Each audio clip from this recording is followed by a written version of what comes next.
កម្ពុជាដាក់កំហិតពិនិត្យប្រវត្តិរូបម្ចាស់ក្រុមហ៊ុននានាដើម្បីទប់ស្កាត់ការលាងលុយខុសច្បាប់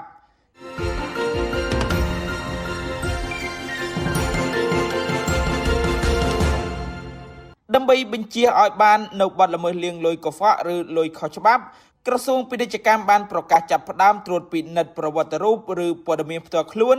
របស់ម្ចាស់ក្រុមហ៊ុននានានៅកម្ពុជាតាមសេចក្តីជូនដំណឹងការពីថ្ងៃទី8ខែមករាក្រសួងពាណិជ្ជកម្មបានណែនាំឲ្យម្ចាស់ក្រុមហ៊ុននានាចូលរួមត្រួតពិនិត្យសវតារូបវ័ន្តបុគ្គលឬព័ត៌មានផ្ទាល់ខ្លួនដើម្បីចូលរួមចំណែកក្នុងការពង្រឹងការងារប្រយុទ្ធប្រឆាំងការលាងសម្អាតប្រាក់ក្រៅពីដាក់កំហិតដូច្នេះក្រសួងក៏បានសម្រេចលើកលែងការផាកពិន័យចំពោះក្រុមហ៊ុនដែលមិនបានផ្ដល់របាយការណ៍ប្រចាំឆ្នាំនីមួយៗដោយតម្រូវឲ្យក្រុមហ៊ុនបង់ពិន័យត្រឹមតែរយៈពេល1ឆ្នាំចុងក្រោយប៉ុណ្ណោះ